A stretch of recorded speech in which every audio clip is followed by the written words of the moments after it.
afternoon and welcome to BizTech's Asian Midday Market Watch. Well, this is the 29th of February. This only comes around once every 4 years. And we have as our guest today, Jeffrey Halley, independent market analyst. Jeff, thanks for coming on the show on this leap year, 29th of February. A pleasure. I used to make myself scarce on the 29th because before I got married, because theoretically the 29th of February is the only date that a woman is allowed to ask her boyfriend to marry her. All right. Now, on that note, though, let's take a look and see how markets have performed in the first half of the day, if there's any difference from the last few days. So we're going to start with the SDI in Singapore, that's down 0.03%. The KLCI over where I'm at in Malaysia is up 0.19%. Shanghai is up 0.85%. The ASX All Ordinaries is up 0.59%. The Nikkei is pretty flat. It's just on up 0.01%. The Hang Seng is up 0.24%. But rounding up the numbers, we've got the Kospi in negative territory. It's down 0.22%. Now, Jeff, your view on market performance in the first half of the day?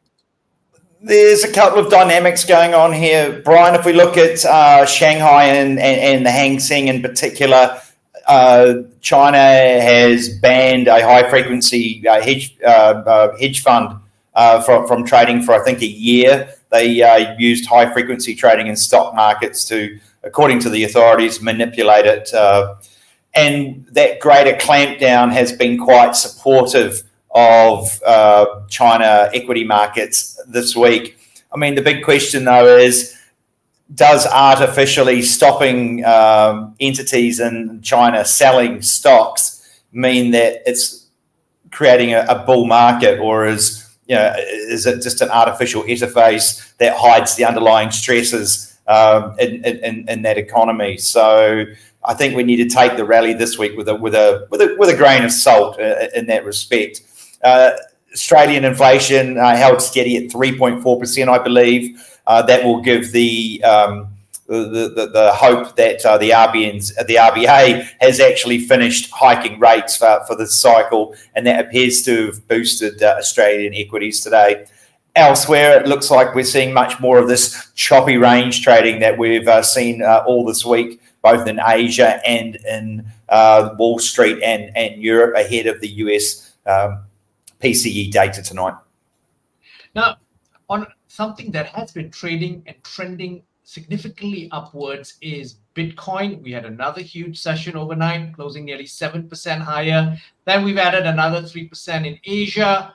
What's driving the price action, and what should we be looking out for in terms of its next target? Because historically, I think it was 69,000, around the 69,000 mark where Bitcoin was its all-time high. Yeah, look, another day, another 7%, Brian. I think when we last spoke earlier in the week, it had gone up 7% as well. There's a lot of FOMO going on here, I believe, fear of missing out. The all-time highs around 69,000 are in sight. Bitcoin's up over 20% this week. The more that we see inflows into these ETFs, and I do believe there have been heavy inflows into these Bitcoin ETFs this week, the more those ETFs, of course, have to go into the market and buy Bitcoins in the open market. And we have to remember a very large proportion of the total minted Bitcoins are held by hodlers. They're holding on for dear life. They're not selling. So the actual liquidity day to day in the Bitcoin market isn't as much as the actual total minted Bitcoins, which I think is around 19 million, would have you believe. So there's a supply-demand imbalance when we get this sort of momentum trade heading to the upside. It works the same way, though, when Bitcoin falls. Nobody wants to buy it, and there's a lack of liquidity in the form of buyers as well. But in this case now, the bulls have the upper hand. We also have to remember that in late April, there'll be something called a halving. That's a 4-yearly event where the amount of Bitcoins that can be mined per day halves. So it again comes back to the supply-demand imbalance in what is a momentum-driven FOMO market. And I think that explains a lot of what's going on. Are we near the highs? Are people saying there should be a big correction? I'm not so sure. I think you always have to respect momentum in any asset class when it's trading. And I think the market's now, I think I talked about 60,000 being an initial target earlier in the week.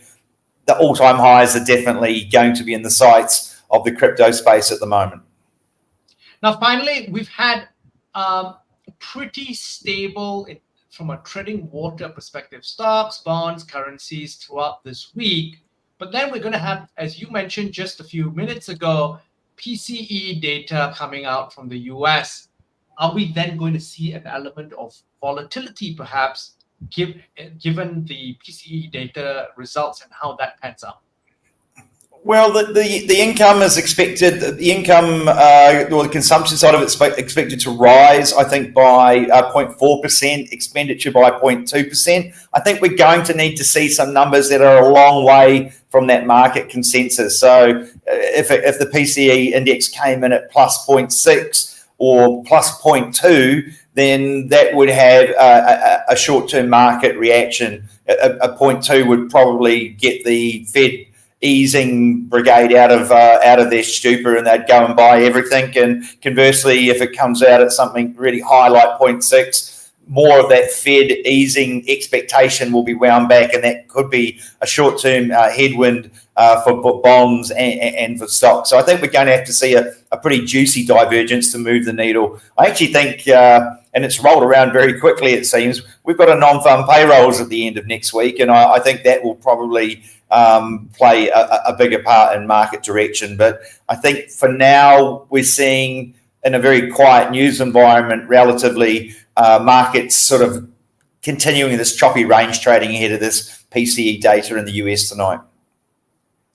On that note, Jeff, thanks for your insights. Thank you very much for coming on the show. A pleasure. Now, we've been speaking to Jeffrey Halley, independent market analyst, and this has been BizTech's Asian Midday Market Watch. I'm Brian Fernandez. Check out the show on our website, www.biztech.asia, as well as our syndication partners, TV stations, radio stations, and websites. Thanks a lot for tuning in.